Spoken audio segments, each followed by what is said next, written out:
Well, I wanted to talk about the gays, and you started talking about who the engineer is. This podcast is a member of the Place to Be Nation family. Visit us at placetobenation.com, the only place to be in your pop culture world.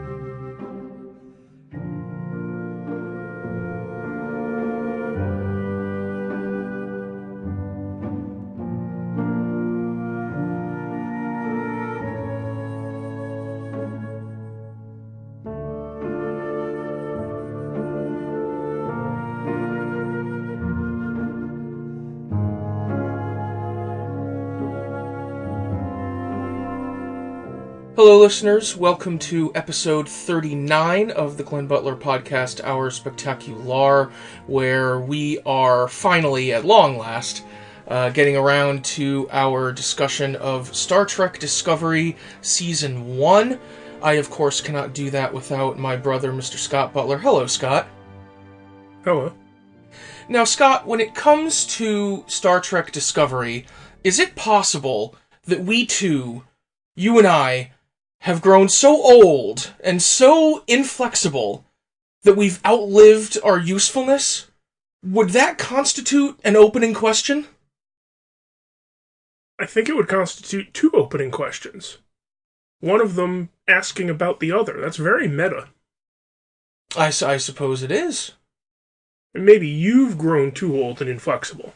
I plan to live forever. Yes, I, of course, am a predator. You are stalking me. And I will make the kill. Maybe I should stop recording.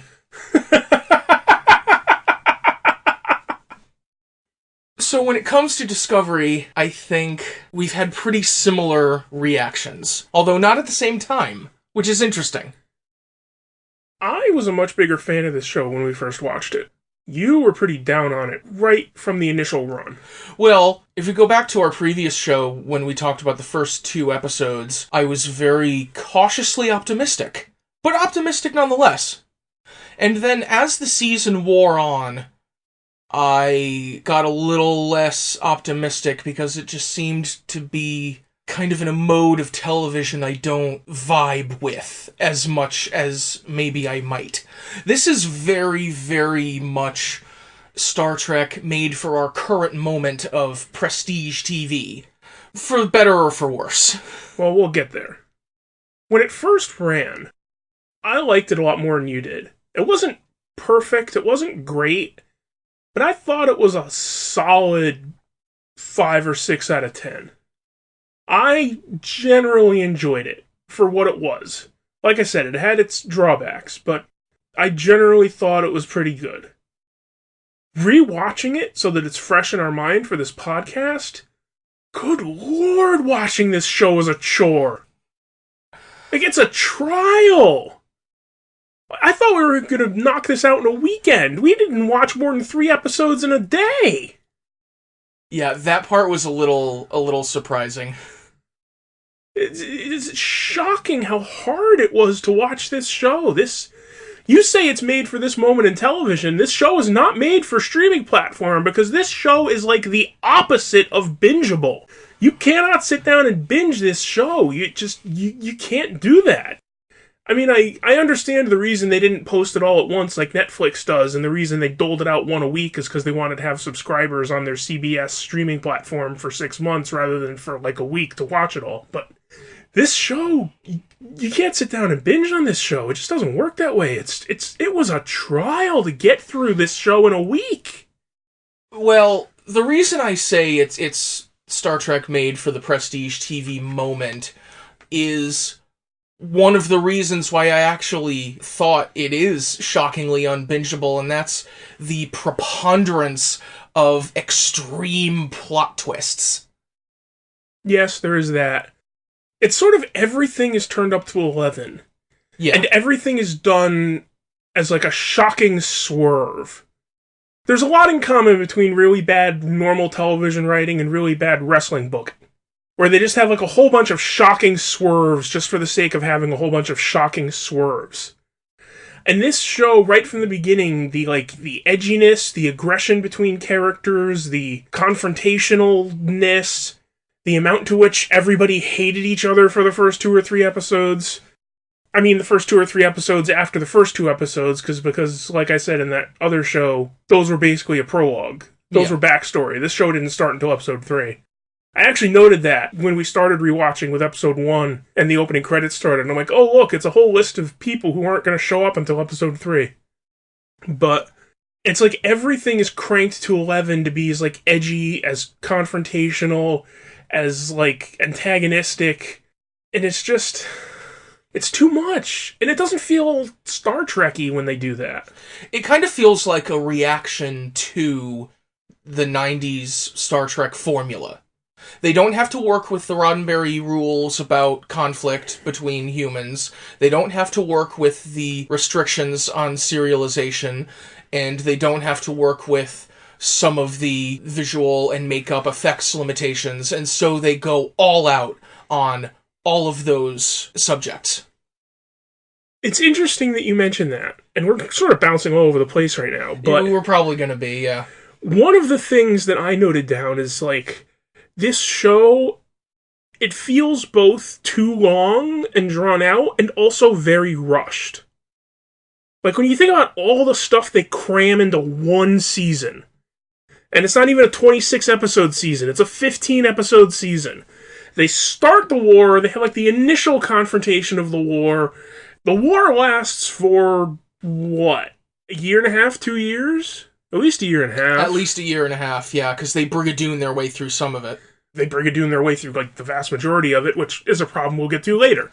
So they have the very beginning of the war, the entire war, right through to the armistice at the end, an entire Klingon war, and also the entire saga of the Mirror Universe. And also a Klingon infiltrator who is revealed as an infiltrator and then becomes the human again, and then his human love interest feels betrayed, but then she works her way toward a rapprochement with him and his new identity. And all of this is crammed into one season. There is a lot of plot. There is an extreme amount of plot happening. And at the same time, it feels like nothing's happening. Like, that whole Mirror Universe bit feels so long. They're just in the Mirror Universe for an episode and nothing happens. Well, I was looking for that when we were rewatching the entire season. I think they're in the Mirror Universe for 3 or 4 episodes. And it feels too long, by at least half an episode. I was reflecting on this toward the end of the season, because right at the end of the season, it's like 3 episodes in a row. Like, one episode, Ash tries to kill Burnham, and it's like the next episode, they figure out he's a Klingon and then make him sort of human again. And then it's like the next episode where he and Burnham have that confrontation where she's like, you know, every time I see you, I see him, and I feel your hands around my neck. And then the next episode, she's like, I can see you in your eyes now. And that feels so rushed, because they've got to cram it in before the end of their 15-episode season. That journey of her feelings toward this person would feel so much better if it had been able to be stretched out over 5 or 6 or 7 or 8 episodes.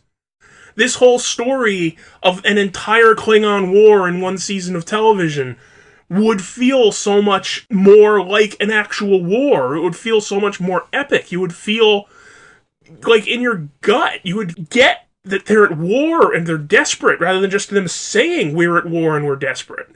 If that was able to be stretched out over more episodes, if they had time to show you the devastation of the war, rather than only the, like, really important plot points of the season arc. And the solution to all of these problems is, of course, 90s Star Trek-style filler episodes.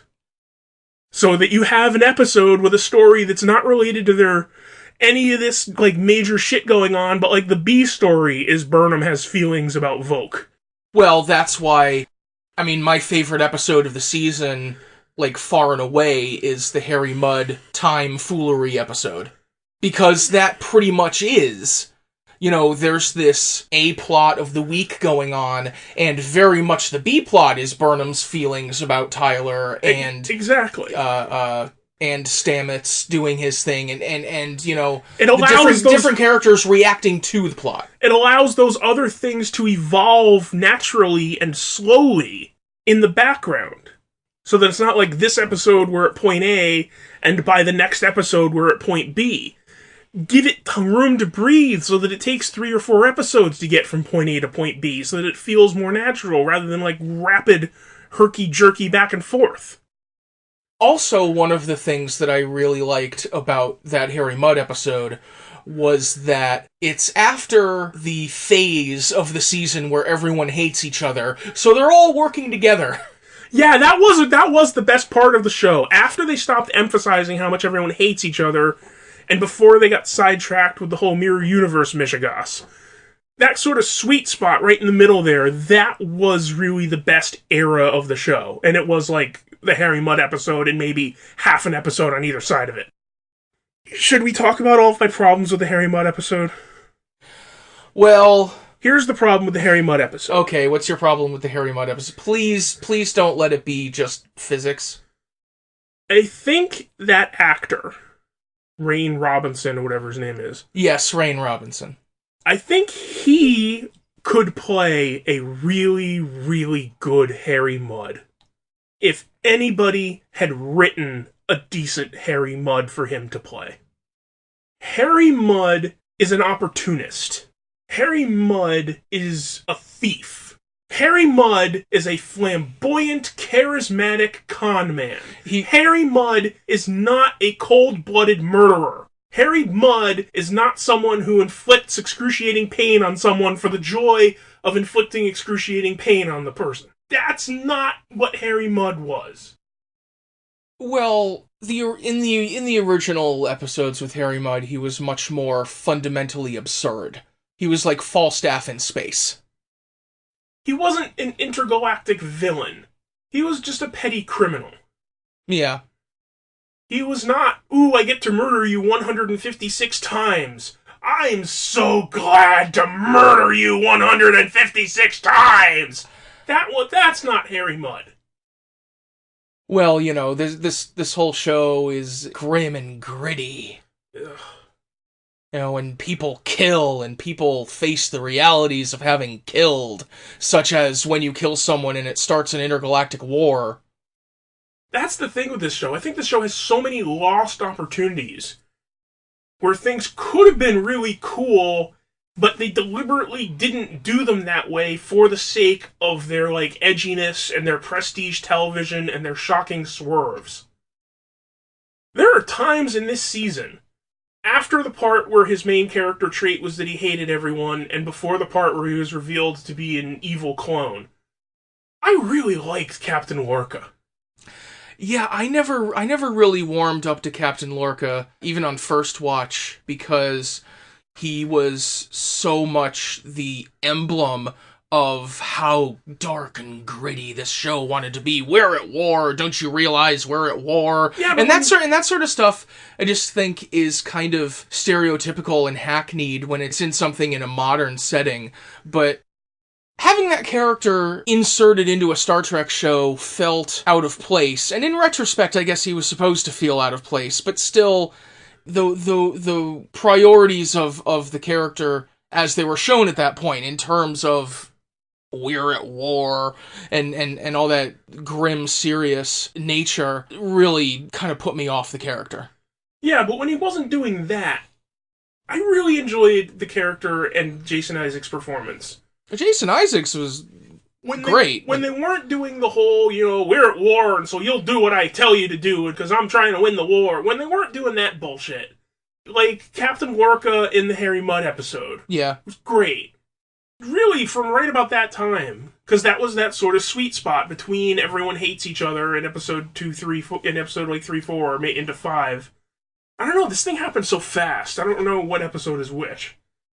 But, like, starting with After the part where they had to emphasize how much Lorca hated Stamets, and Stamets hated Lorca, and Stamets hated Burnham, and Stamets hated Tilly, and after that era of the show, when, like, Stamets got drunk on mycelium and became such a more enjoyable character, and Lorca sort of got toned down, and he still had the occasional "we're at war" scene, but when he wasn't doing one of those scenes, he was such a more enjoyable character.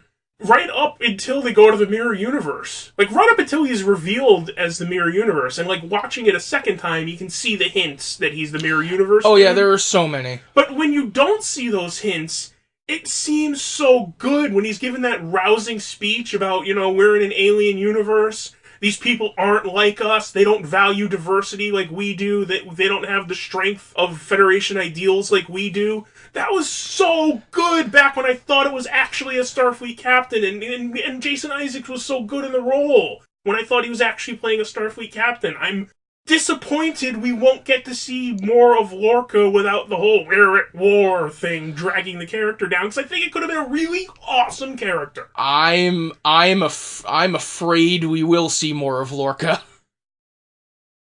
How's that? Well, on the internets, there's the whole Find Prime Lorca movement. I would like to see Prime Lorca, because I think that would be the character that I wanted Lorca to be, that I thought Lorca was for about 3 episodes there. And when they finally escaped the Mirror Universe, there was that shot of the one glowing spore that landed on Cadet Tilly's uniform. And that's a whole thing that the producers think they're clever for seeding in there for whatever the hell it's going to be. They've had people brushing spores off their uniforms in every episode. Yeah, but that one was glowing. Like, right in episode 1/3, the first thing you see Stamets do is brushing spores off his uniform. Yeah, but the one that landed on Tilly's shoulder was glowing green. They're all glowing! Well, most of them are glowing blue. Blue and purple. They're all bilighted. Ha ha ha! Well, gosh, you want to talk about that? What? I don't even know what we're transitioning to now. This is so scattershot so far. Well, if the spore drive is bi-colored, do you want to talk about Stamets and Culber? Stamets, I really loved Stamets once he got drunk on the spores. Yeah. And stopped being such a dick to everyone. He was such a fun character. And him and Culber were cool. They were some of the better characters on the show. He was a very fun character, and once he mellowed out a little, his interactions with Tilly I thought were great. Tilly's a great character. Yeah. The best characters on most Star Trek shows are the ones who get really excited about science. I mean, how many episodes of Next Generation are totally carried by Geordi and Data getting excited about science? Or Geordi getting excited about science and Data doing a lot of science? Most episodes of Next Generation are buoyed by Geordi doing a pencil roll under the engineering bulkhead door. True. Nobody did that in this show. It's so un-Star Trek. Well, we didn't see the engineering core. Like, where's the warp core of this ship? All we see is the mycelium room. Yeah, though the warp core was behind that mycelium bay. It was like the warp core in TOS, where it's like a pattern on the wall that's forced perspective. You can see it. You can see it in a couple episodes. I guess that's era appropriate. Sure, and of course, you never bothered meeting the chief engineer of the ship. I thought they said Stamets was the chief engineer. No, he's the astromycologist. Like, if the warp drive broke, he's not the one they call. No, but when Burnham was introduced to him in episode 3, didn't Lorca name him as the chief engineer? No, I think he just told her to go to engineering. I'm almost certain they referred to him as the chief engineer. I don't recall that. Well, I haven't opened the page yet, but the blurb that you can see from the Google search results say, in that capacity, he served as the chief engineer of the USS Discovery in 2256. Well, that's just memory alpha. Yeah. Well... Lieutenant Commander Paul Stamets was a male human astromycologist and Starfleet officer who lived during the mid-23rd century. He became part of the team that discovered the mycelial network and helped develop the revolutionary spore drive propulsion system. In that capacity, he served as the chief engineer of the USS Discovery in 2256. And the episode cited for this information is Context is for Kings, which was episode 3. So anyway, one of the big things about this show, And one of the things that they announced early-ish, and one of the things that they made a big deal of, was that finally there are gay people on Star Trek who are in a relationship and not, like, the subject of a morality tale episode. Except then they went ahead and killed one of them, so that was kind of a thing. Yeah, isn't that a thing? Like, a lot of shows are doing that. Isn't there like a hashtag kill the gays or something like that? Bury your gays is the trope, officially. And it's a whole thing. A lot of people have a lot of feelings about it. I probably shouldn't be making an argument because, you know, I'm a straight dude. Are you now? I'm here, and so I'm going to make my argument. But, like, feel free to ignore my argument. Cool.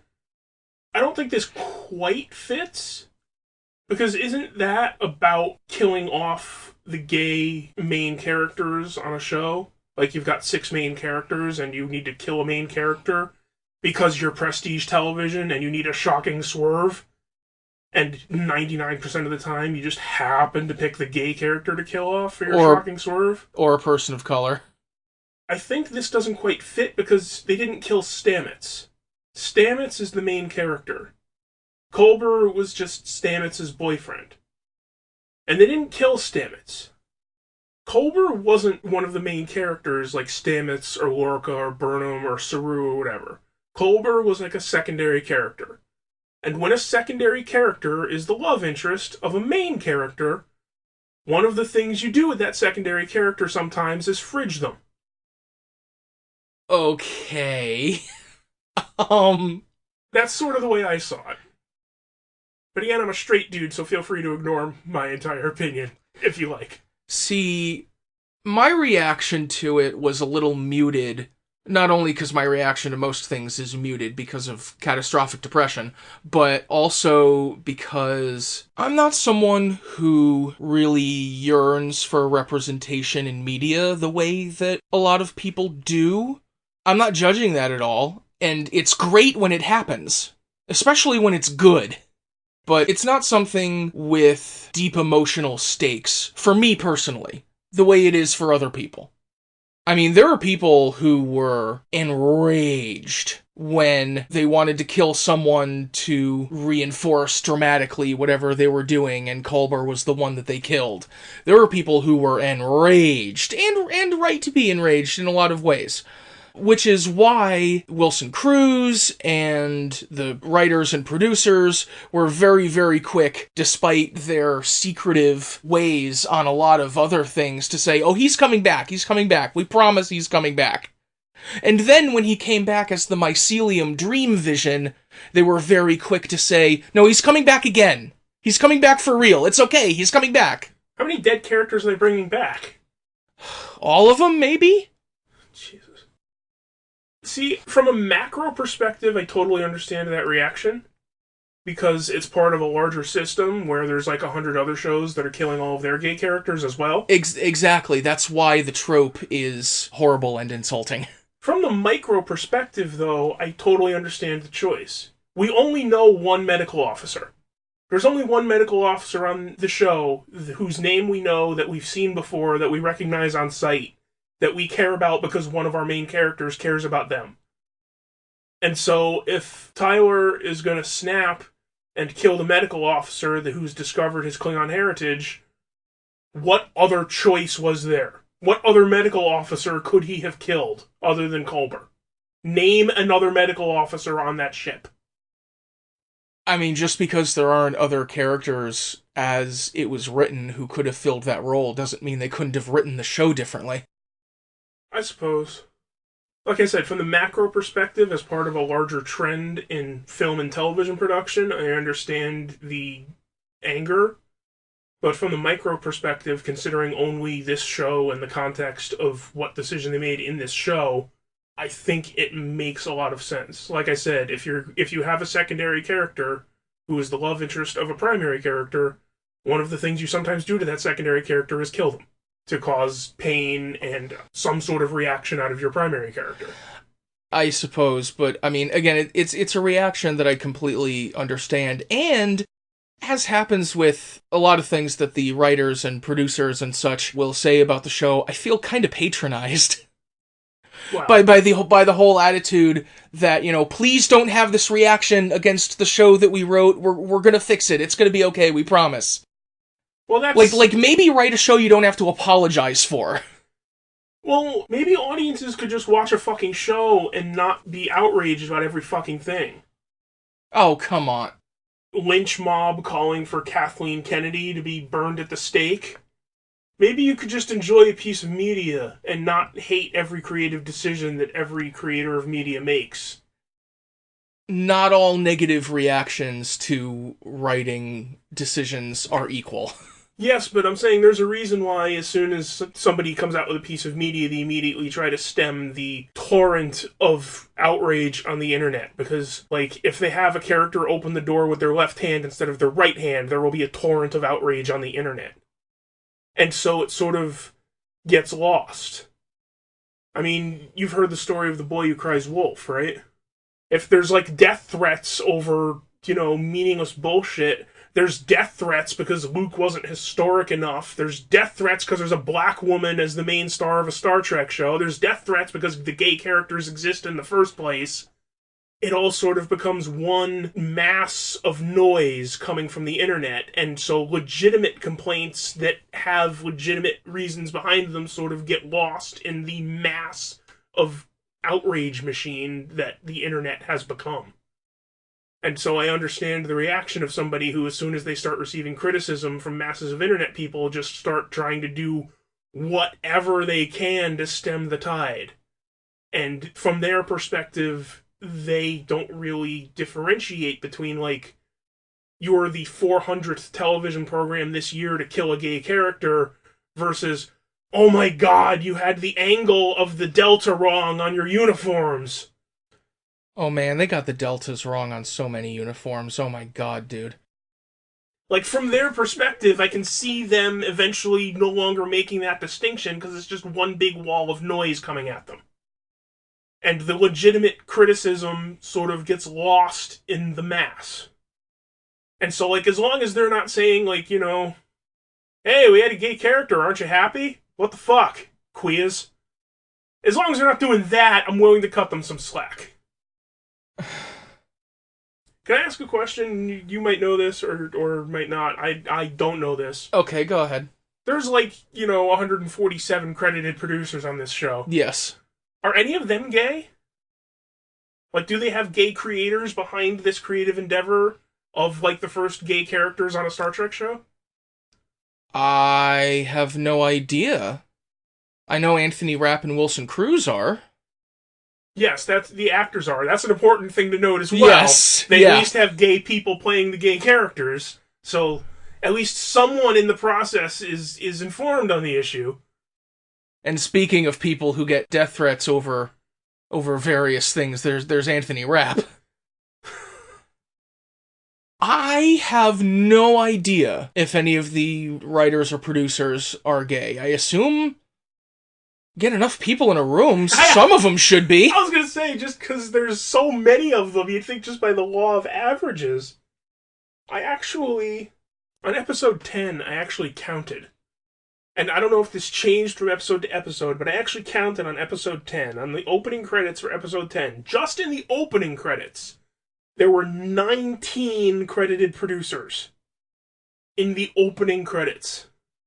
Yeah, well, there's been some more churn heading into season 2 as well, but, a couple people got dropped mid-filming, a couple people got added. It's a whole thing. There's 19 producers, and I don't know how many more writers they have that didn't get a producer title. Although with 19 producers, you'd think the couple of writers that aren't producers would be pretty jealous. Yeah, maybe. I want to say with that great number of people, there's just by chance you'd wind up with a couple of not straight people.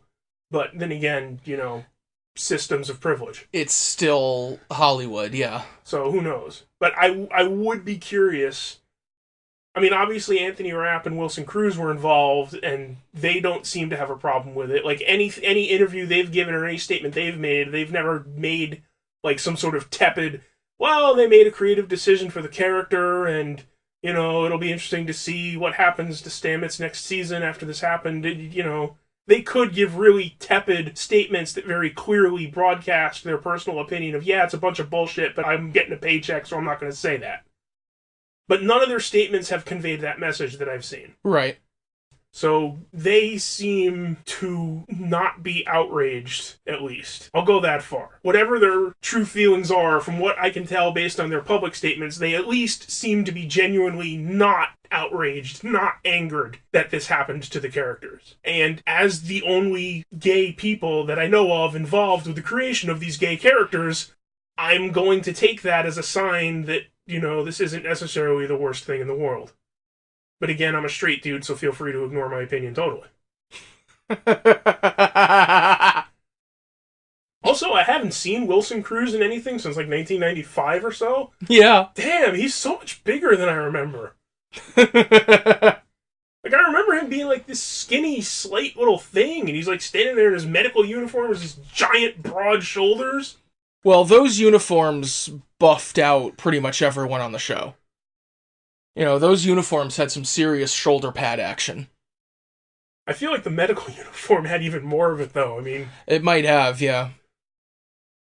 I'm not sure how I feel. I understand trying to appease the fan outrage by saying, don't worry, he's coming back, but I'm not sure I'm in favor of them bringing back all the dead people. Like, they're going to have Giorgio back. Now you're saying they're going to have Lorca back. They're going to have Culber back. Nobody's said anything about bringing Lorca back. That's just me assuming. Maybe it would have leaked if he was in Toronto when they were filming or whatever, but that's just me assuming that they can't let a stunning plot twist like that go. I would really like to see Prime Lorca, because without all that hard-ass bullshit and forced edginess in the character, I did really enjoy the character, and I thought Jason Isaacs was great. Oh yeah, Jason Isaacs was very good. I would really like to see Prime Lorca as a regular character. I think that would be great. Do you think everyone got a little two-dimensional when they went to the Mirror Universe? In what way? Maybe it's the way that this kind of plot has sometimes, where the person who is being revealed as a secret traitor is a lot more interesting when they're pretending not to be than when they finally make their betrayal public and their only character note is sneering villain. Well, everyone in the Mirror Universe's only character trait is sneering villain. The only character traits of Mirror Universe characters are sneering villain, and the women are all bi. Yes, They carried over that characterization from DS9. That's very good continuity. Yes, of course, we had to have the evil space bisexuals. Well, while we're talking about the show's interactions with queer culture, the evil space bisexuals, that's a plot facet that a lot of people, again, have problems with that I completely understand. Portraying bisexual people as, one, promiscuous and two, treacherous, also is a trope, but at the same time, maybe I just received it in DS9 at such a formative age that, I can't unsee it, but I just think it's fun to have evil space bisexuals. It would be, I don't think there would be any worry about that if they had established in some way that Prime Giorgio was bi as well. Yeah, see, that's the thing. It's only a problem when only the evil ones are bisexual, or only the evil ones are lesbian. Exactly. That's when it becomes problematic. Yes, it's problematic AF. So, we're kind of pinging all over the place. What about the show do you think worked for you? Well, I mentioned a couple of things. I loved Stamets when he was high on the mycelium. He's a great, fun character. I think Anthony Rapp is great in this show. Really, other than the first, 2 or 3 episodes where he was, just a dick to everyone because he was angry that Lorca was making him try to win the war. Once he got past that character note, really the entire rest of the season, other than, there was that one episode where Dick Stamets returned for, 3 scenes. But really, other than that, he was just great. He was a joy. Like I said, I liked Lorca and Jason Isaacs, other than the Mirror Universe shit and the, we have to win the war. We've talked about that. I really liked Burnham. I liked Sonequa Martin Green's performance of, a sort of coolly rational person. Frankly, she almost does a better job of playing a Vulcan than James Frain does. Yeah, well, James Frain I don't think we'll be talking about in the What Worked For Us section. No. But I really liked her performance, and I mean, the character had some missteps, but I think overall it's really good, and I think she did a real good job with it, and so I enjoyed, even if I didn't enjoy everything they did with the character, I enjoyed her performance. The end of the Mirror Universe arc was probably some of the better episodes. Well, I guess the better episode, because everything happened so fast on the show, it was only one episode. The beginning of the Mirror Universe thing took forever, and I think it was about an episode, or at least half an episode too long. But the end of the Mirror Universe thing was probably the episodes that it was the least of a trial to sit through. Well, I think it really got cooking in that last episode in the Mirror Universe when back on the Discovery, the entire crew, again, was working together and problem solving. Yes. And putting together Speaking of things that worked, Saru. Saru was great. So good. Doug Jones, so good. So good. Yes, I can't wait to have that character get deep into Little.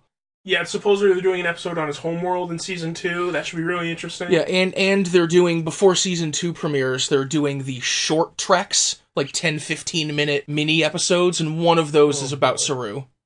Not the one written by Michael Chabon. Yeah, they're doing the one written by Michael Chabon. There's one about Saru, and there's another one where they're getting Rainn Wilson back. So they're doing a Harry Mudd one.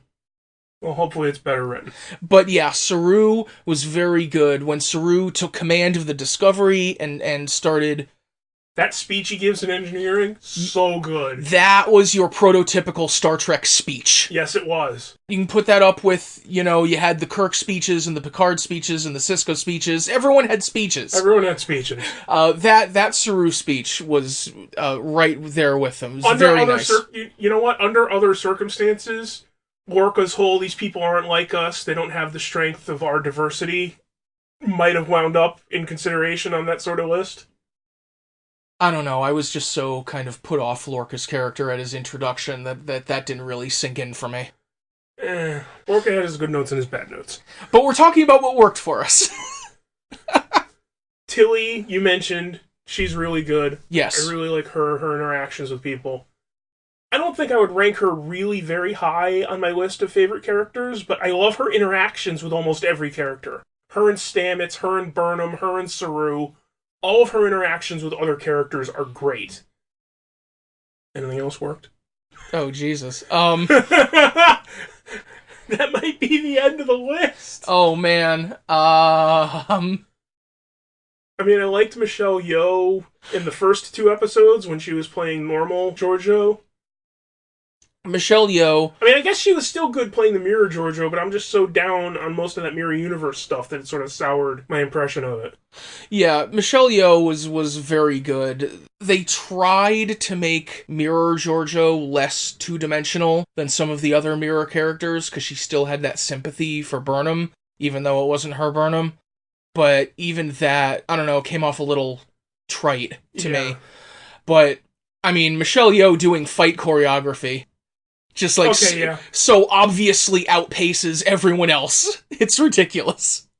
I think Jason Isaacs posted a video online of him practicing his big fight with Michelle Yeoh at the end of the Mirror Universe arc, and he captioned it something like, Michelle Yeoh, martial arts master, fights a guy made of left feet and thumbs. And, they're practicing their fight, and they're going at half speed, and she's still whipping around him, and it's incredible. I think that might... Is there anything else that you would add to a list of things that really worked well? I mean, the characters were so much better than the story on this show. Yeah. Saru, Stamets, Tilly, Burnham to an extent. The characters were so much better than the storylines. Which sort of makes me think that this would be such a much better show if they weren't trying so hard to be prestige television, super dramatic. Well, do you think that attachment to such a surfeit of plot and plot twists, do you think that might be the way that this Star Trek show, like many other Star Trek shows, has to take a season or two to kind of work into its format? I was thinking about that when we finished watching Season 1 the second time. Like, on the whole, it had its ups and downs, and there were things I liked and there were things I didn't, but, like, on the whole, was it better or worse than TNG Season 1? Oh, God. See, I find it so hard to judge against any Star Trek shows in a way because it's so hyper serialized, and so I can't make up like a proportion of good episodes to bad episodes because it's all one story. Yeah, I have a lot of trouble remembering like what happened in which episode. And this is the first Star Trek show that doesn't have the names of the episodes on the episodes, so I don't even remember the names half the time. That is something that stands out because I hate and fear change. I mean, you could talk about it in the broad strokes. I mean, you can talk about the first 2 episodes, the sort of prologue section, and then, you know, everything up to the Mirror Universe arc, and then the Mirror Universe arc, and the resolution of the war. So I mean, you can carve the season up. You just can't really carve it up neatly into episodes, individual episodes. So it makes it a little hard. That's the reason we're not doing episode by episode breakdown here, because you just can't. I mean, we could, but why would we want to? Every episode was such a chore. Well, I think we left our section on what worked for us. I mean, I don't think there was anything in this season that was as good as, like, Where No One Has Gone Before. I don't think there was anything in this episode that was as good as The Neutral Zone. I mean, maybe as good as The Neutral Zone. Yeah, I'm not that high on The Neutral Zone. I like that episode. I find it really hard to compare such a hyper-serialized story to individual problems of the week.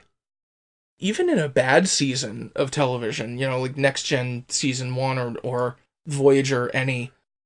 Maybe that's a little unfair. Yeah, I can't compare it to Voyager because I didn't like Voyager at all. And I can't compare it to DS9 because I like DS9 Season 1 so much more than anyone else does. DS9 Season 1 is good. It does have its fair share of stinkers. It has some. You know, I'm not sure that any individual episode of Disco so far is as bad as The Passenger. Just in terms of being boring. The Passenger is boring. Not even the first Mirror Universe episode where she, like, goes to the planet and meets Mirror Sarek.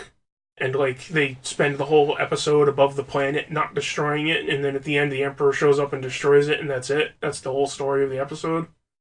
I mean, it's got a shocking swerve in it, but really, it's kind of a chore.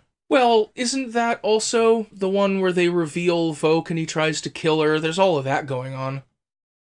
Yeah, I wasn't really personally counting that as in favor of the episode. Sure. But I mean, I guess you can, if you do you. Okay. Well, alright, let's talk about the whole Tyler Voq thing. I think it's another really good idea that I think faltered in the execution. I think in the effort to wring maximum melodrama out of it, they kind of went a little too far. I don't know that they went too far, I just think they did it too quickly, because they had so few episodes to work with. Like, they went from, like, tentative first kiss straight into a relationship in, like, 2 or 3 episodes. And then, like, practically as soon as they were established in a relationship, now it was time for the betrayal. Like, they didn't give anything room to breathe, they didn't give anything room to settle. Like, let them be in a relationship for a few episodes before you reveal the betrayal. You know, she keeps saying, I loved Tyler, and the betrayal hurt me. But, like, she was only together with Tyler for, like, an episode or 2. Like, that would feel so much more real if it had been for 6 episodes. I mean, to be fair, it was a few episodes. I mean, they finally got together for real, I think probably when they bonded over his whole PTSD attack when they were on the Klingon ship, right before they went to the Mirror Universe. And then it was like... Which was the episode before they were in the Mirror Universe. Yeah, and then it was, 2 or 3 episodes of, him being with her on the Mirror Shenzhou and trying to protect her and having his little flashes. It was one episode. They fought the Klingon ship of the dead and he had his flashbacks. They arrive in the Mirror Universe and she infiltrates the Shenzhou. The next episode is the reveal. Regardless. Like I said, this story was too much story to cram into 15 episodes. It should have run over multiple seasons, give it all time to breathe, give things time to settle. You have to establish the routine before you can do a shocking swerve. If you just do shocking swerve after shocking swerve after shocking swerve, they don't mean anything because the status quo hasn't had time to settle in. That's why I was thinking that what they needed was more filler episodes. Extend this arc over a couple of seasons and do some episodes where the A story isn't an incredibly vital plot point to the overall arc. I mean, DS9 had an overall arc, but not every episode's A story was the overall arc. Yeah, there were... X-Files' first few seasons had very few episodes where the A story was the overall arc, and those were the good seasons. Later in the series, every episode started to become about the arc, and the show started sucking. Let the B story be related to your overall arc. Let the B story be, oh look, Burnham and Tyler are settling into their relationship. Oh look, Burnham and Tyler are growing even closer now that they're in a relationship. Let that breathe, let that develop, let that settle in and become the norm before you do the shocking swerve of the betrayal. How many episodes did we know Stamets before he totally changed his personality into drunk Stamets? Was it 2 or 3? Yeah, I think it was about 3. You think that change would have been better if it had been 7? Like, if he was just a dick to everyone, the way he was a dick to Burnham and a dick to Tilly and a dick to Lorca, even though he sort of deserved it. If Stamets was that dick character for 7 episodes, and then all of a sudden he became happy drunk on mycelium Stamets, that would have been a much more interesting character change, because there would be an established character to change. You realize what we're essentially saying about the show is that it was such an unimpressive show, and in such small portions. Well, one of the reasons it didn't work is because they tried to do all these shocking swerves, but like I said, the status quo has to take time to become the status quo before you can shake it up. If you just shake it up and then shake it up and then shake it up and then shake it up, nothing becomes normal.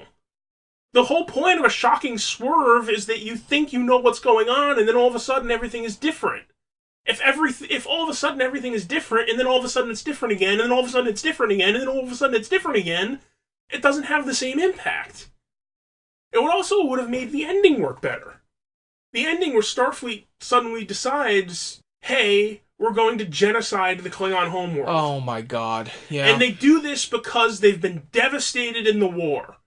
This war has been devastating. It's been going on for at least a year and a half. They've lost 20% of the Federation territory. They've lost all their star bases, all the top brass, half of their starships. And they're so beleaguered and so beaten down and so desperate that they're willing to resort to this tactic, this desperate, evil tactic, because they're so desperate just to survive. Except we don't see any of that. We're only told about that. What do we see of the war? We see the opening battle, and we see, the one fight on the mining planet, and one-on-one ship confrontation with the Ship of the Dead. That's all we see of the war. We don't see the devastation of the war. We don't see the casualties of the war. When DS9 did In the Pale Moonlight, we saw the war. We saw them lose the station. We saw them in Time to Stand. We saw them fighting in Rocks and Shoals. We saw the casualties of the war. We saw the battles of the war. We saw the war weariness on all of these characters. We didn't see any of that. So when all of a sudden they're like, let's genocide the homeworld, it doesn't work. You understand why Sisko did that in The Pale Moonlight, because you've seen him be beaten down by how the war is going. You've seen him lose important things. You've seen the war weariness. You've seen the casualties. You've seen the battles. We didn't see any of that in this show. So when all of a sudden they're like, we're so desperate that we're going to genocide the Klingon homeworld, it doesn't feel right. It doesn't feel earned. You don't understand why they're so desperate as to try this, because we haven't seen the war be desperate. We haven't seen the casualties of the war. We haven't seen the war weariness beating down on everyone. We haven't seen all of the battles that they're desperately fighting. We don't see any of that. We're just told about it. If this thing was 30 episodes instead of 15, we could see some of that. We could see the characters gradually growing in war weariness. We could see the characters gradually becoming disillusioned with things as the war wears on and on and on, like Bashir in Time to Stand. We could see that sort of thing develop, so when at the end they're like, we're so desperate, we're going to blow up the entire homeworld, we would understand how they came to that, how they became so desperate that they could do that. We could understand where that sort of decision comes from. In this way, we're just told about it. I mean, the entire war, there's a 6-month time gap and then a 9-month time gap. The entire war happens off screen. And so when all of a sudden they become so desperate that they're willing to genocide the homeworld, we don't feel that desperate because we haven't seen them be desperate. We haven't seen the war, the desperation of the war.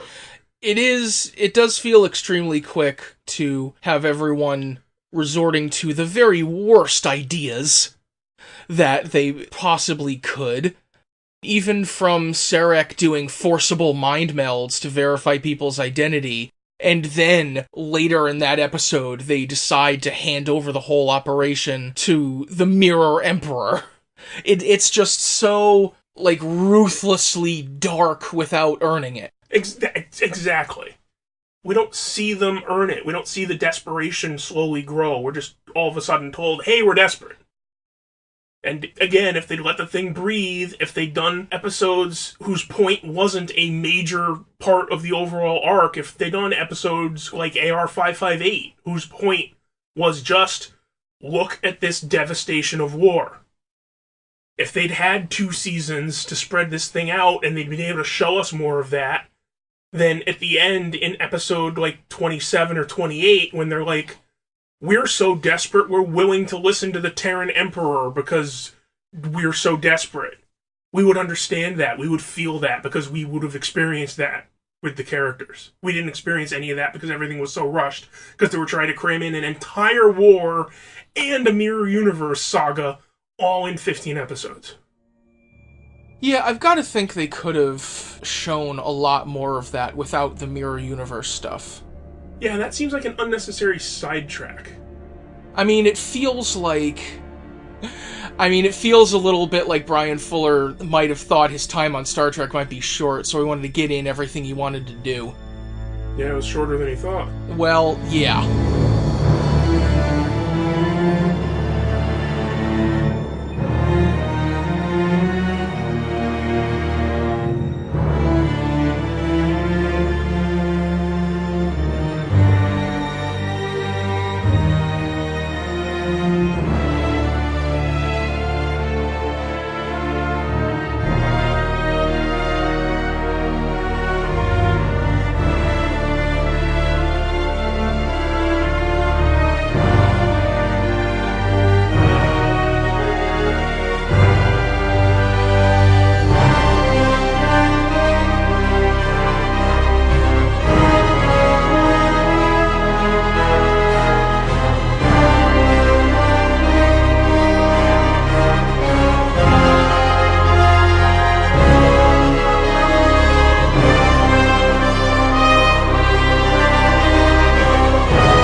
Promotional consideration paid for by the following.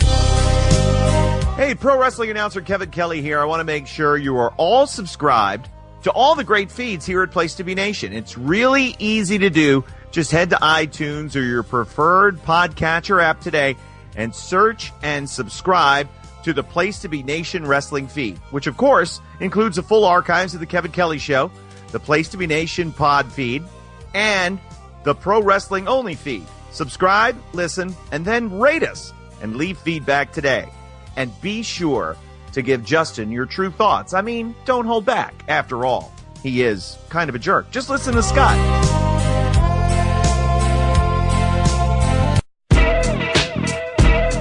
Place to Be Nation's JT Rosero and Chad Campbell here. We want to let you know that we have a ton of great podcasts available to you on iTunes, Stitcher, Google Play, and PlaceToBeNation.com. We offer them to you on 2 great feeds. On the Place to Be Nation wrestling feed, we bring you the Mothership, the Place to Be podcast, along with Main Event, Survey Says, the Monday Night Wars, and our monthly pay-per-view reaction show, as well as Jeff Learns Wrestling. In addition to these full-length shows, we also deliver special network podcasts and pod blasts on topics old and new. Over on the Pro Wrestling Only feed, we dive deep inside the wrestling business with a stacked army of experts leading the way. The feed features potpourri shows such as This Week in Wrestling, Greetings from Allentown, Match of the Week podcast, and the Military Industrial Suplex. We also have shows that focus intently on certain topics like Through the Years, Worldcast, Strong Style History, Strong Style Story, and Mount Olympus. Plus, the feed has the full archives of legendary shows like Titans of Wrestling, Where the Big Boys Play, Letters from Center Stage, and Letters from Kayfabe, plus much more. And on our very popular Place to Be Nation Pop podcast feed, we offer such great shows as Talkin' Pop, the Glenn Butler Podcast Hour Spectacular, NBA Team, PTBN Play, Sunday Groove, Breaking Balls, and Lucha Undead. As well as a veritable podcast heaven for comics fans. With the Hard Traveling Fanboys, Sellers Points, Todd Weber's Conversations, Geek and Sassy, and Marvel Age Podcasts. You can find all of these current shows, plus archives of our past podcasts, including The Kevin Kelly Show, as well by subscribing to both feeds on iTunes. And while there, be sure to rate and leave feedback today. All these shows, plus others, available at PlayStation.com, where we cover pro wrestling, sports, movies, comics, plus in-depth stretch projects, and more. Be sure to support our site by using PlayStation.com/Amazon when doing your online shopping, and download our free PTB Vintage Vault Refresh ebooks via the links on our site. We also want to thank our friends at Boneheads Wing Bar in West Warwick, Rhode Island, and Fall River, Massachusetts, and thehistoryofwrestling.com. Be sure to follow us on Facebook, Twitter, Instagram, and Tumblr as well. PlayStation.com, the only place to be in your pop culture world.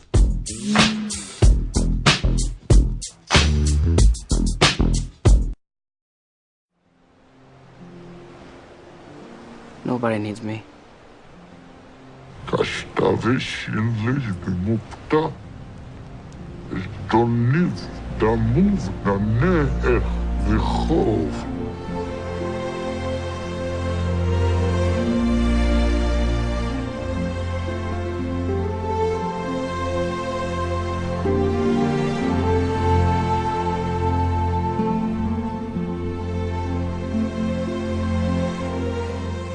Can we talk about my other problem with the whole resolution?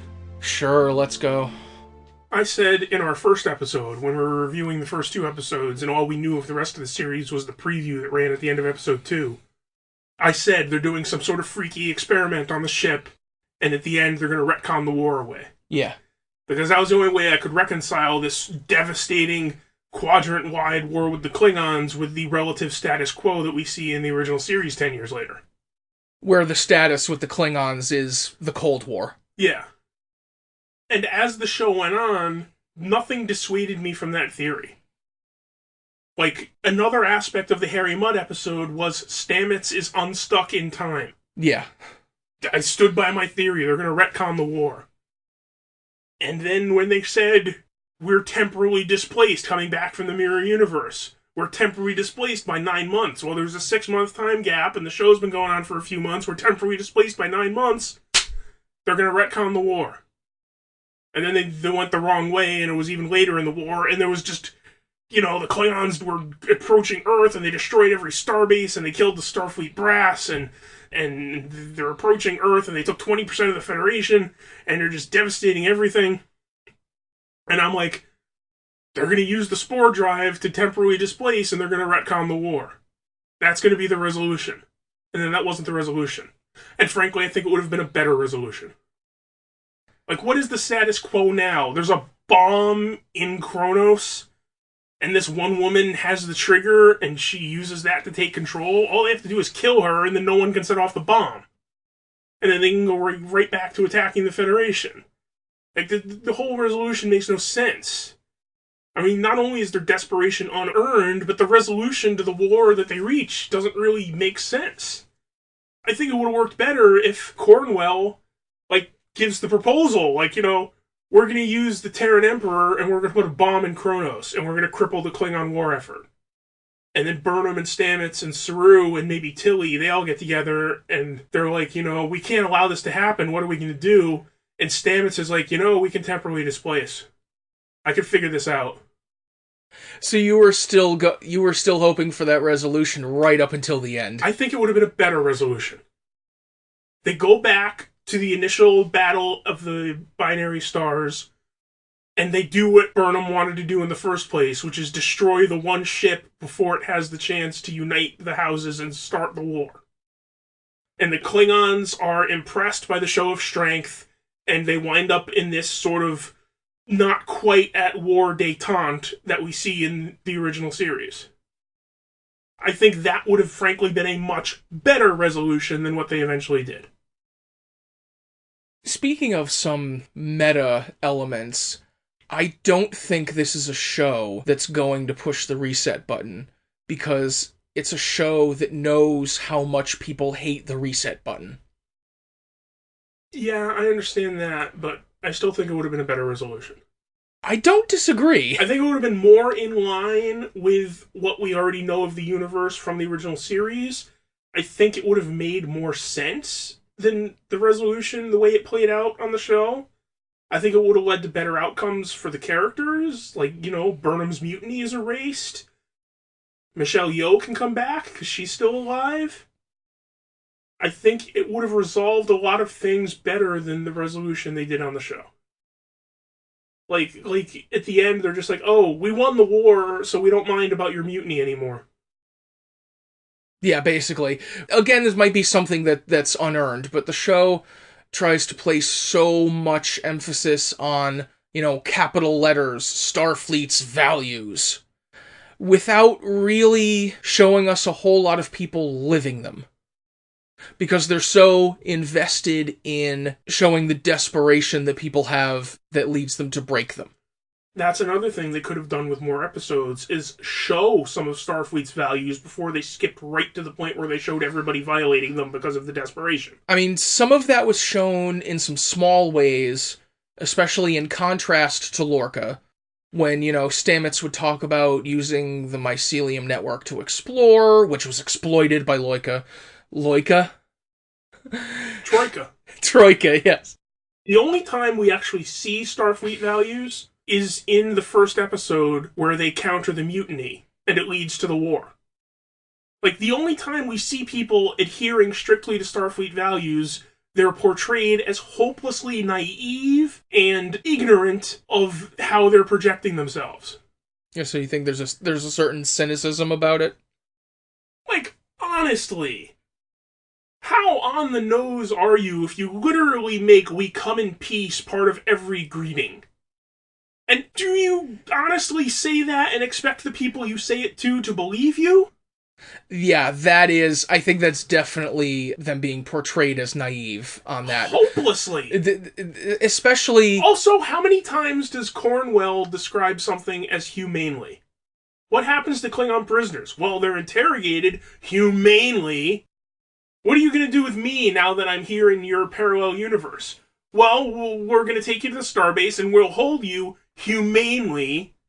Like, people that use the word humanely to describe their behavior that much and tell literally everyone they meet, hey, we come in peace, they cannot expect to be believed when they keep saying that. Nobody who proclaims those things that often is being honest about it.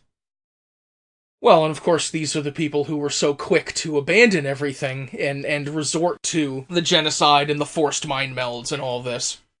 Yeah, Sarek is super involved with Starfleet for a dude that still hates his son 10 years later for daring to enlist in Starfleet. Do you want to talk about Sarek? That's another thing that would have been better if they had just omitted it. If they just made that a different Vulcan. That would have made everything 10,000 times better. Performance wouldn't... I would not be judging the performance as harshly if I wasn't, saying he doesn't act like Mark Leonard. Well, yeah, that's true. I mean, you can recast a lot of people, and the original series has been recast. It's going to be recast for the second time now, because for Season 2, we got the Enterprise now. So, you can recast a lot of people. It is very hard to recast Mark Leonard.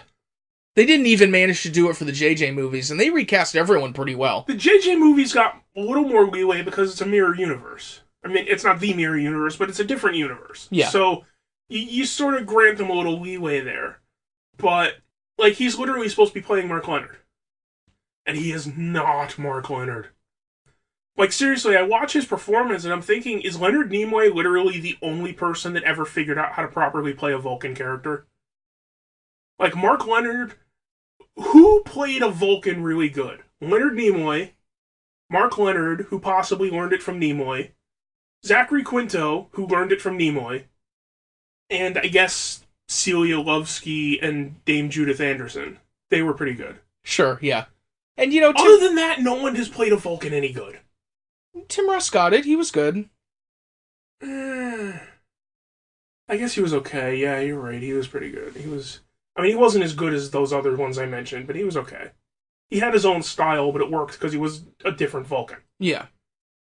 If somebody acted like Tim Russ, but they were supposed to be playing Spock, that would be terrible. Well. But his acting worked for that character. It was good enough for a Vulcan character. But every other Vulcan, they just try to be like sort of wooden, and sometimes like breathy to sound wise. Oh, there's a lot of excessive breathiness going on in this show. Yeah, and that's not Mark Leonard. I mean, I said Mark Leonard when I meant Sarek, but that's the problem! James Frain would have been fine as, like, any other Vulcan. Call him Nimoy! Oh my god. Or, something like that. Call him, like... No, it would have been fine if they wanted to recast Ston. Yeah, that would have worked. I don't think Ston is old enough to be in that position. But no. Call him Nemok, the Vulcan. Oh my god. Or anything. He could have played any other Vulcan. He looked and sounded more like Torek than Sarek. If he was not supposed to be playing Sarek, his performance would have been fine. It would have been perfectly acceptable. But to put that on screen and call it Sarek is just no. He never expressed the sense of wisdom and sort of... He tried to with the excessive breathiness. I suppose, but that's just a cheap way to try to do it. Yes. But Sarek was very declarative. Like Vorik and Torek, that actor did the same sort of thing, where he just sort of like, I do not believe that would be a good course of action. Softening your voice with the extra breathiness to try to sound more wise and sedate. That's not how Mark Leonard played the character. Right. That's not how Leonard Nimoy played the character, and that's not how Quinto plays the character. Actually, all the really good Vulcans I mentioned, that's not how they played the character. They were damn declarative and brimming with gravitas, for the most part. Gravitas, that's the word I was looking for. Mark Leonard, as Sarek, was practically a performance over brimming with gravitas. Yes, and James Frain has none in this role. No. Like I said, if he could have been just any other Vulcan. He was a Vulcan who was a co-worker with her parents in the lab, and so he felt obligated to care for this child who was the orphan child of his friends. Or his colleagues, or whatever word he feels comfortable using because he's a Vulcan. I mean, that gets us out of some of the more excessive notes, too, with, Amanda and Spock and all that. By the way, I made a note the first time we watched the finale to look this up, and I didn't even see that note, but in the middle of episode 6 I looked this up. The actress who plays Amanda in this show, in Discovery, is Mia Kirshner. She is 10 years older than Sonequa Martin Green. Figures. James Frain is 7 years older than her, so 17 years older than Sonequa Martin Green. Which, I mean, isn't terrible. He could be a younger colleague of her parents. Huh. That could work. Yeah, there weren't a lot of older actors on this show at all. I mean, it's just as well that they had Admiral Cornwell as, a middle-aged woman. You don't have enough of them on TV. Yeah, that's true. I haven't seen her since Chicago Hope. Right. But otherwise, everyone on the show is pretty young. The other... not Jason Isaacs. I guess, but... The other thing I looked up, the next episode, Rainn Wilson, not Rainn Robinson, Rainn Wilson is 52. Yeah. The woman who played Stella is 28. I mean, that goes to his character, but still. If you want to interpret it that way, it also goes to the character of, Alex Kurtzman and all these people. That actually surprised me, because, the first time I saw that episode, I'm like, wow, she's 18. Mm-hmm. She looks very young. Right. But then again, I didn't think Rain Robinson was in his 50s, so that was kind of surprising to me too, but I pegged him for 40s at least.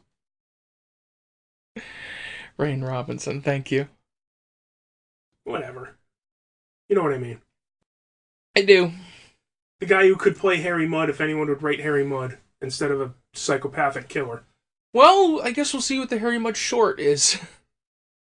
Amanda also, by the way. I mean, nothing against this Mia Kirshner, but she does not bring the gravitas to the role that Jane Wyatt had. She tries. Her scenes with Burnham, I think, are good. Again, she seems good in that sort of mother role. She seems very caring and very nurturing. She seems like she cares about Burnham, so that comes across in the performance. But she just doesn't seem like Amanda, which again is the problem. There's a difference between simply casting a character and recasting a character that's already been played by someone else. If it was just a new character, she would have been fine. She would have been great.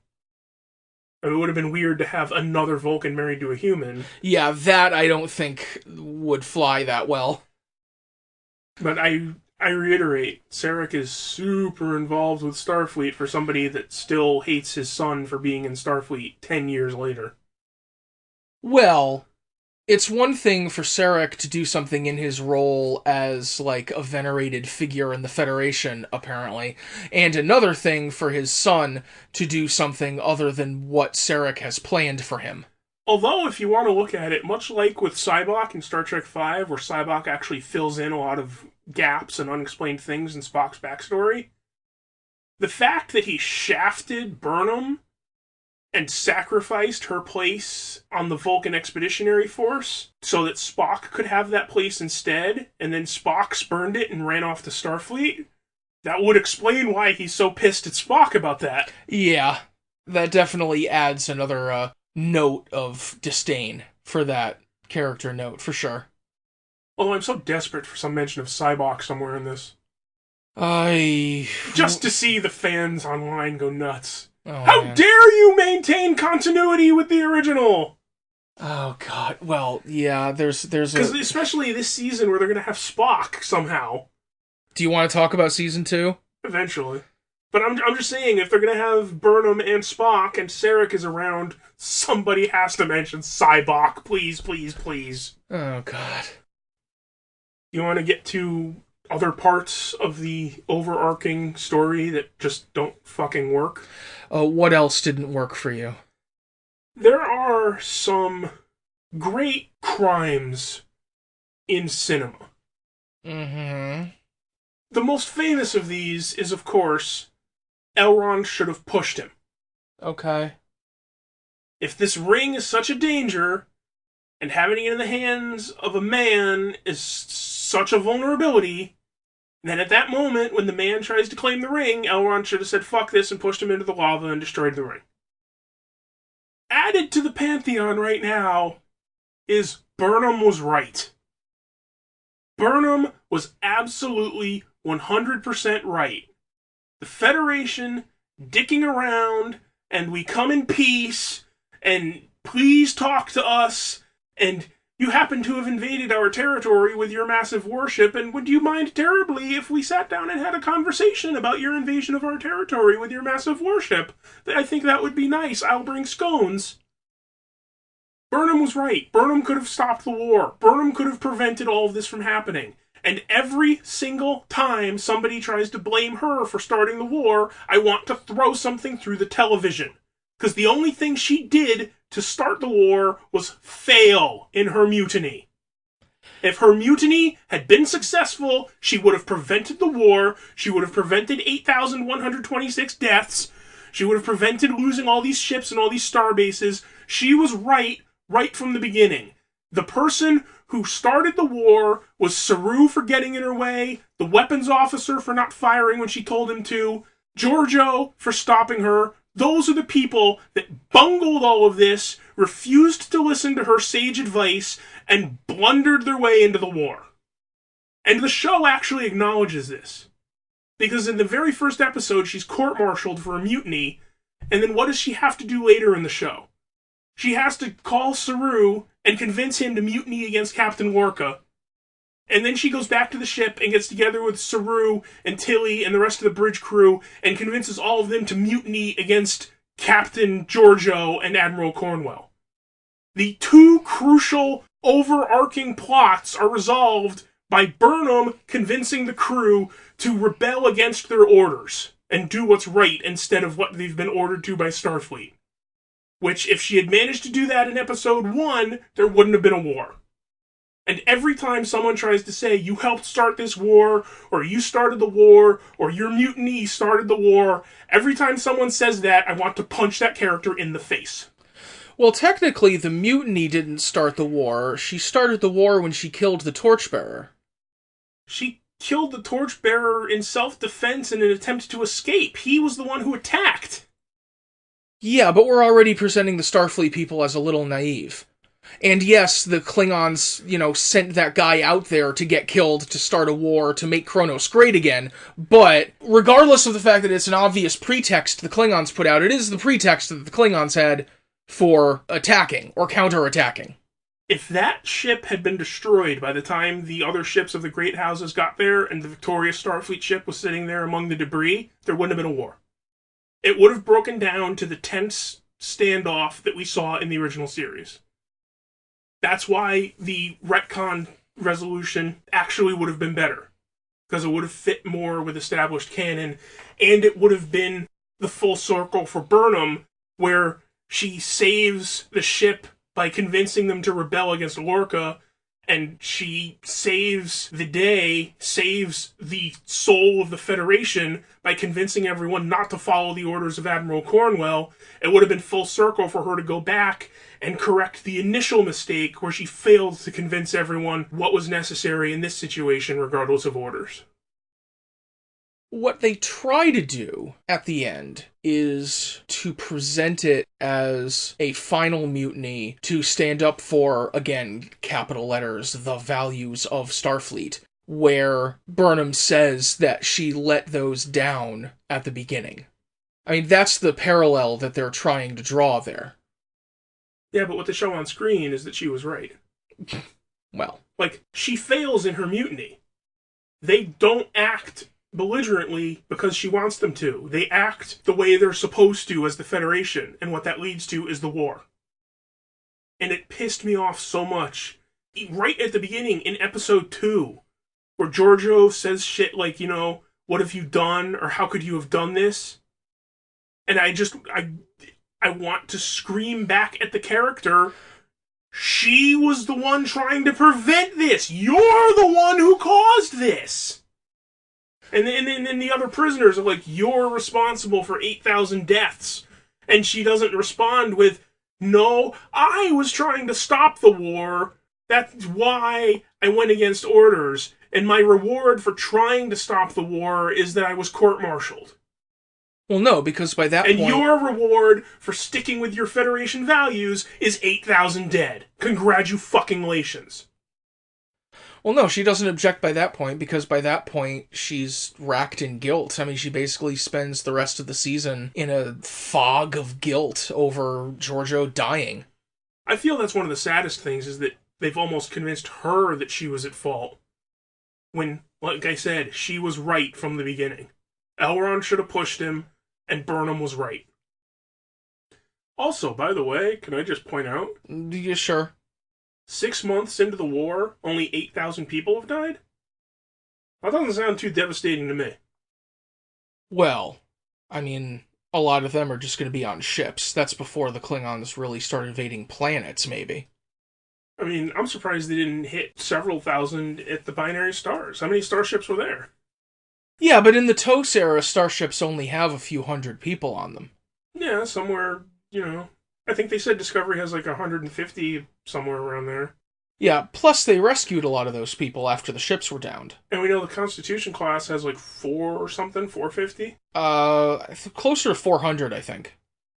I think it has fewer, somehow they have fewer people in the cage than they do in TOS time, so they're somewhere between that number at this point. But still, that's, for a, galactic scale war? How long did it take for 8,000 people to die in World War I? An hour? Well, God, yeah, World War I was just a fucking churn of human lives. We talk about how dark things get for the Federation and for Starfleet. In episode 3, they're using slave labor. They're sending prisoners to mines. Well, prisoners are always used as slave labor. Even in the Star Trek Utopia future, that's kind of dark already. Wasn't Paris doing slave labor in Caretaker? When Janeway goes and finds him? He's doing like some sort of gardening job or something? He might have been gardening, I don't remember exactly. But that's hardly, space mining. But I mean, even making license plates. Or doing the prison laundry. That's still slave labor. Yeah. I mean, making the prisoner do a job isn't necessarily evil. It's an easily slippery slope to slip down to go from, like, you're in prison anyway, we're going to make you do this minor, relatively simple job, like press license plates or wash the prison laundry, before you slip to, hey, we're going to hire you out to some manufacturer and let them pay us boatloads of money for your labor and you get bupkis, to, hey, you're just prisoners, we don't have to worry about safety. Yeah. I admit it's very easy to fall into exceedingly evil practices with prison labor, but merely giving prisoners a job to do during their sentence is not necessarily evil practice. Well, I mean, that is introduced in a conversation where they're talking about some accident where a bunch of miners died, and so they just call up some more to send on in there. Okay, that is hinting at a more nefarious thing. You're right there. That's something that evil Captain Lorca's hero Elon Musk might do. Yeah, that I made a note of that we're not going episode by episode, so I'm not like going through all my little notes, but yeah, that already feels really dated. I forget was it like Thomas Edison, Elon Musk, and Zefram Cochrane? The Wright brothers. The Wright brothers, Elon Musk and Zefram Cochrane, his list of famous inventors. Yeah. That already feels really, really dated.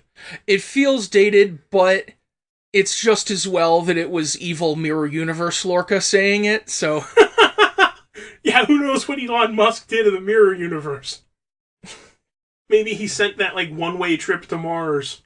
'Cause fuck him. I'm just gonna prove of concept. Yeah, probably. Alright. Here's something I was wondering about. Where's something you were wondering about? Does Lorca realize about Tyler at any point?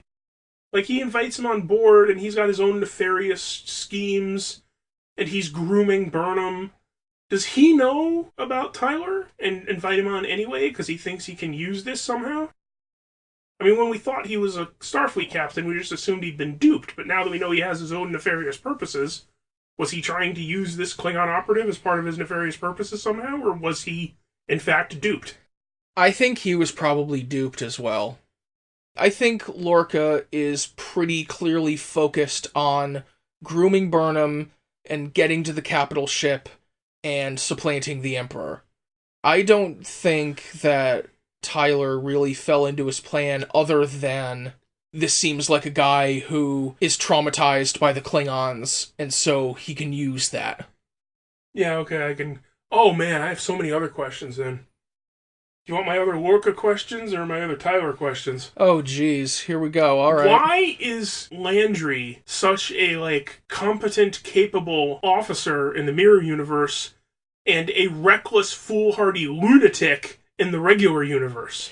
Maybe Lorca tried to groom her a little too fast. Yeah, apparently.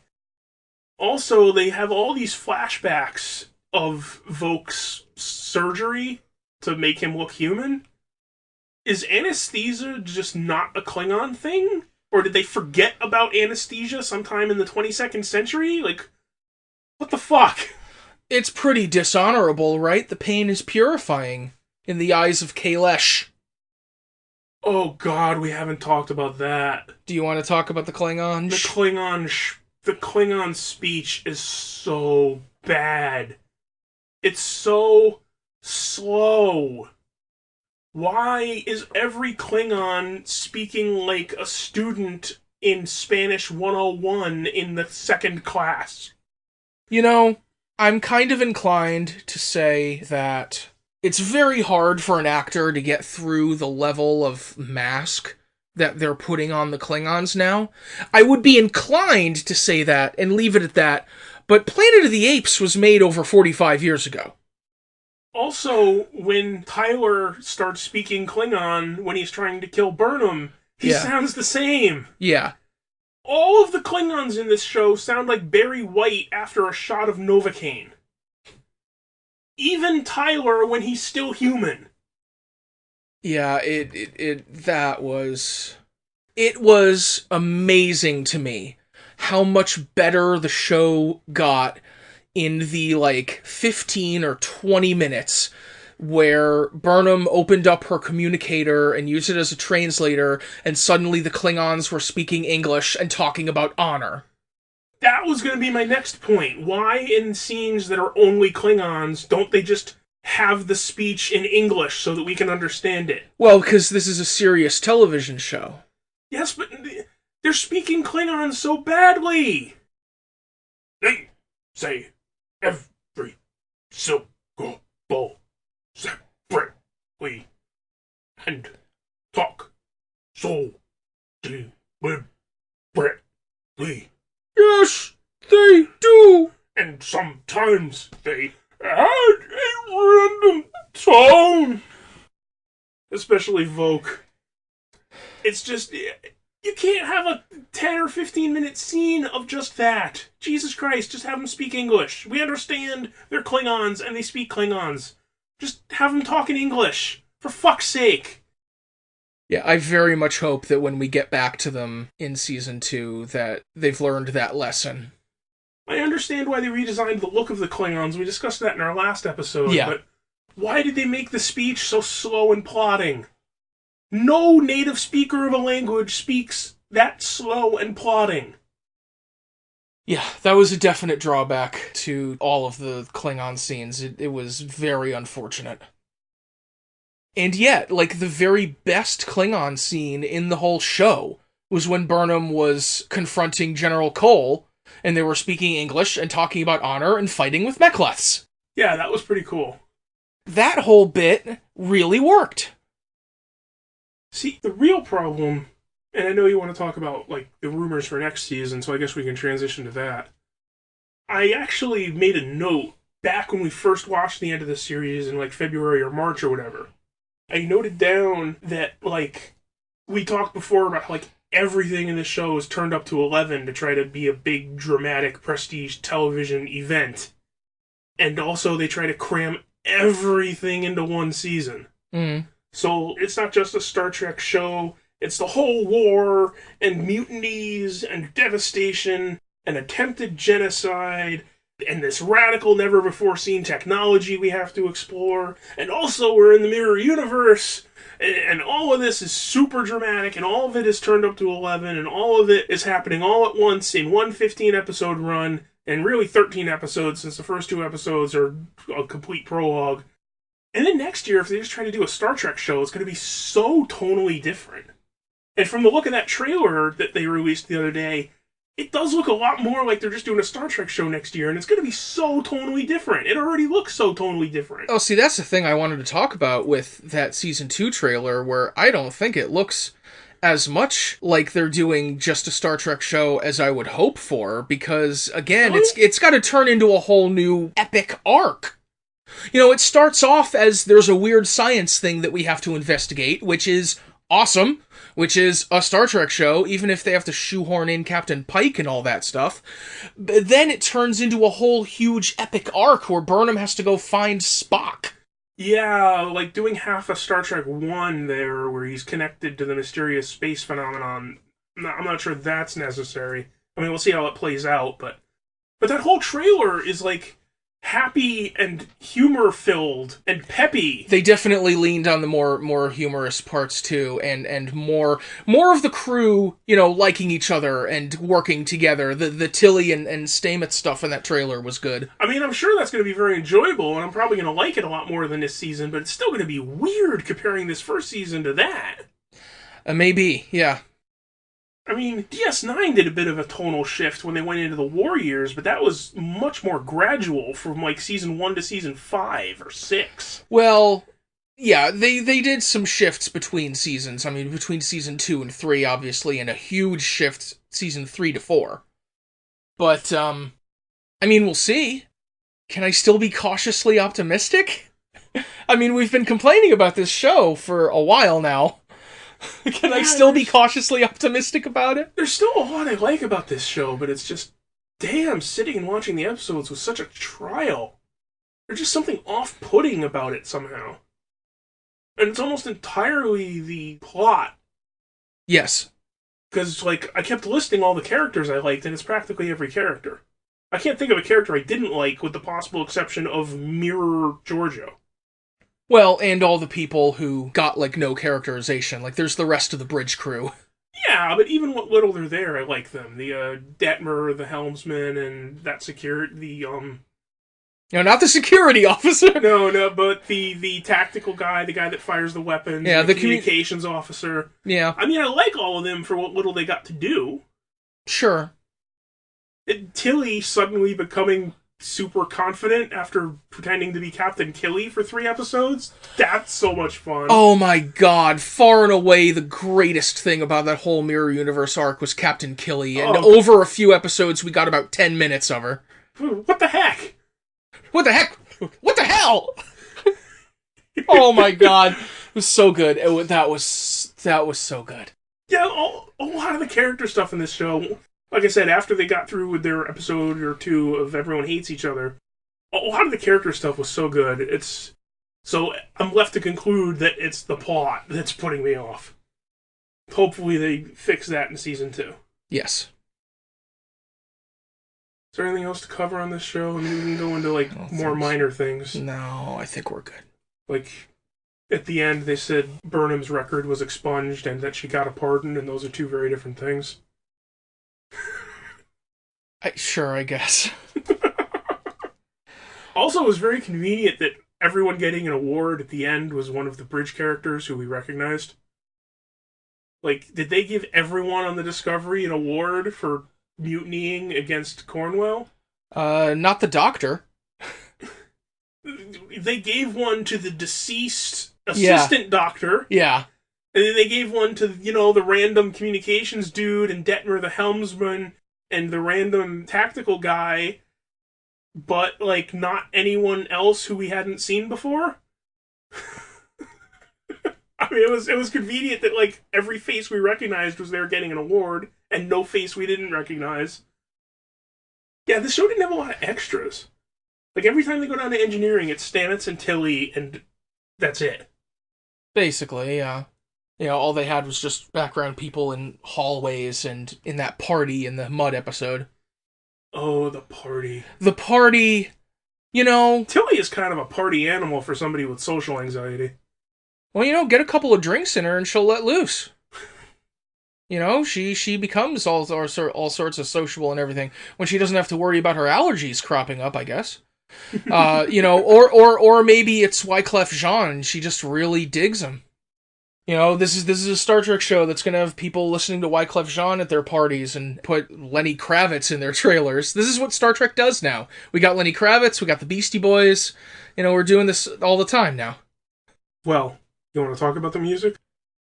Well, other than Wyclef Jean, I hoped for so much more from the music. I did. It sounds so much better in the show. And I don't know if that's a good thing. I mean, I guess it's a good thing because ultimately it works in the show, but God, the CDs are so empty.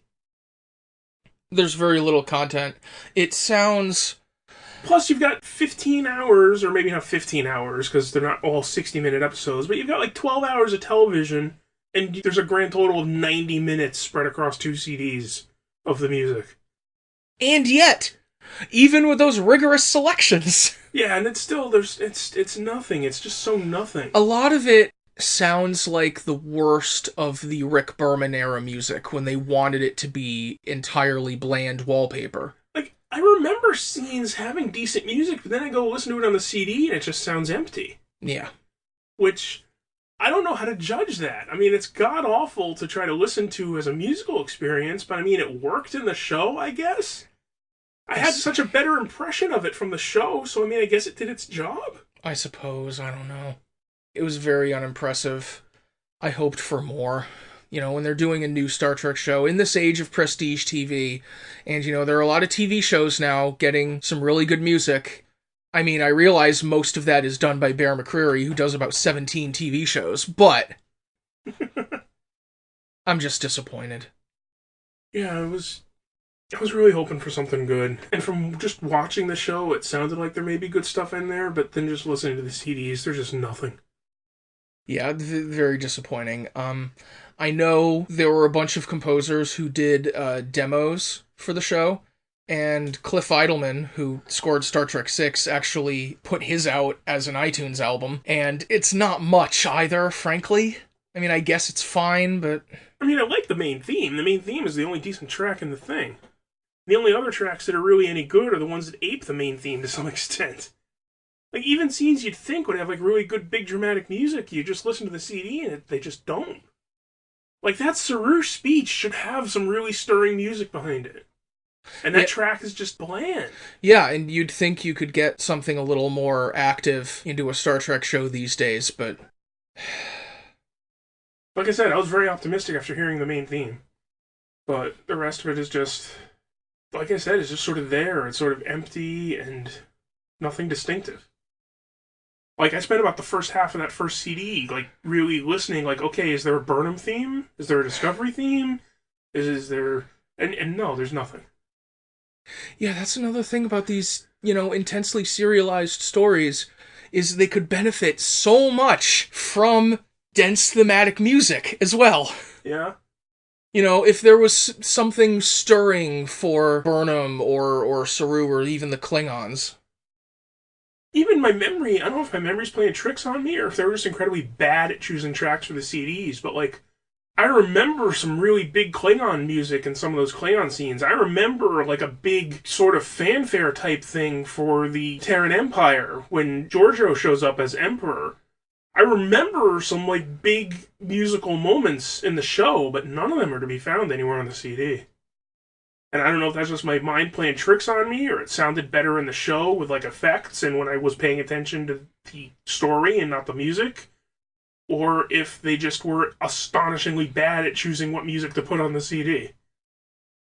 You know, there are different tastes that go into producing a compilation of stuff from a show, so maybe someone liked the more ambient stuff, which does happen sometimes, but I think there is also that effect of the story and the dialogue and everything that can make the music seem a little more distinctive in your memory. But yeah, it's pretty disappointing all around. Yeah, there might be something to that, because I tried to listen to these tracks again after watching the show, to like just sort of see if they're any better with the episodes fresher in my mind. But like I couldn't make myself sit through them again, so I was doing other stuff while listening, and it was a much more pleasant listening experience when I like distracted myself with other stuff.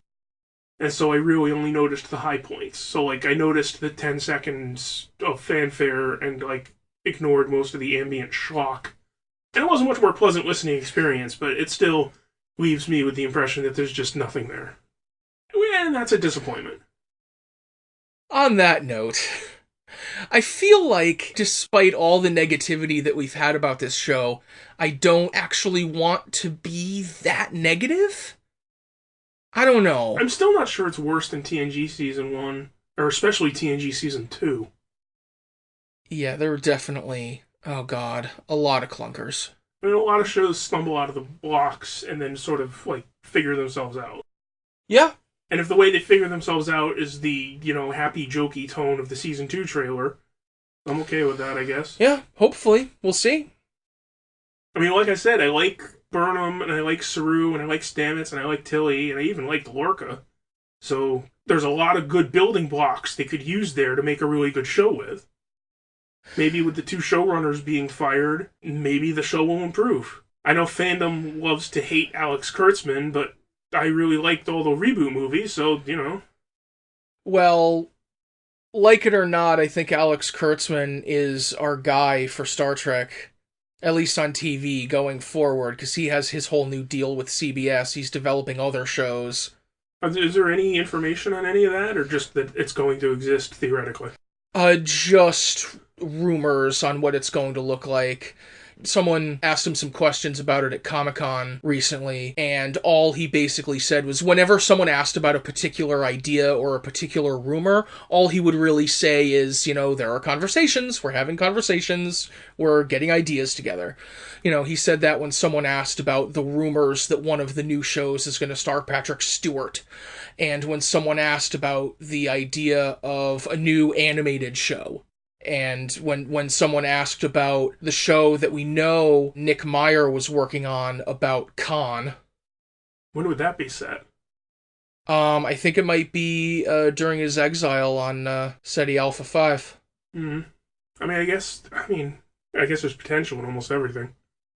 Yeah, I think Nick Meyer said something about that having been nixed because of the uneasy separation still between CBS and Paramount. Weren't there rumors they were going to remerge? There were rumors. That has not come to fruition yet. Someone on one side or the other nixed the offer that was out there, I think. So we'll see if anything else happens with that in the future, but... That was always weird. Like, why didn't just one of them own the franchise? That seemed really strange. Especially since the same dude is in charge of both, or I guess was in charge of one and now is in charge of the other. Yeah, that was a little strange. Meanwhile, they're moving forward in parallel now. Star Trek 14 is moving along slightly. They named a director, but they still don't have, a production. Well, the Skydance production people, I think, are on board now, and they have a script that they're working on, and, there are things happening. The only person who seems to say anything about it is Simon Pegg, for some reason. Is he writing the script again? No. I believe the script for that is being written by the people who wrote the script that got tossed out before they got Simon Pegg to write Beyond. Okay. So... What a tangled web we weave. Yeah, exactly. So we're going to see how that turns out. There are so many rumors and parallel production streams. Alex Kurtzman is doing new TV shows now, supposedly in the future. They're doing Star Trek 14 with the Kelvin Universe cast. After Quentin Tarantino is done making his next movie, who knows what he's going to do. God. That is supposedly still moving forward as well. That could either be, some sort of interesting amalgam or a giant garbage fire. Well, I don't know. I just generally figure Tarantino's a abusive piece of shit and we don't need him on Star Trek, but if he even makes a regardless... Star Trek movie where people use the N-word 140 times, it's going to be very uncomfortable. Oh my god. We'll see, I guess. But yeah, I think mostly it's that CBS Paramount separation issue that's preventing them from really getting together the Star Trek cinematic universe they probably want.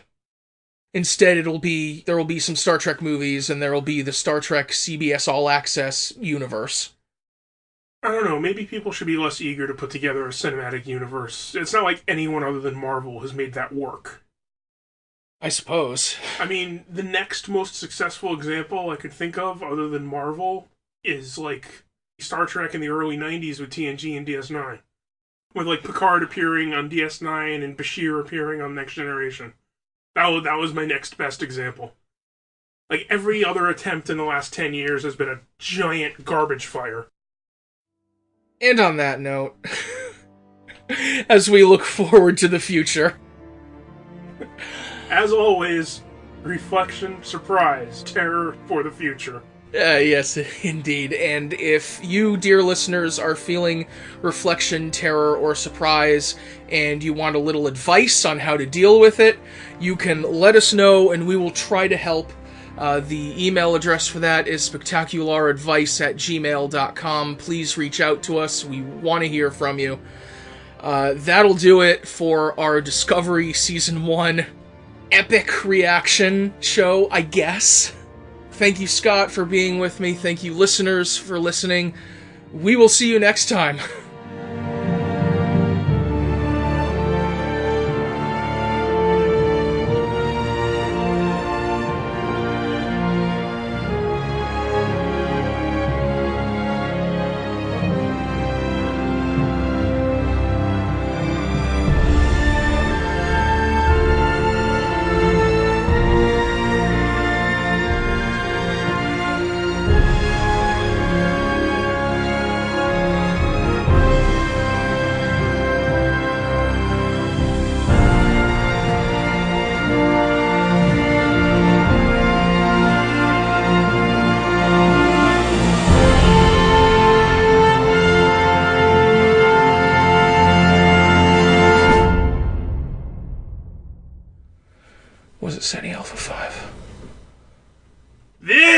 is at the Alpha 5. Yes, thank you.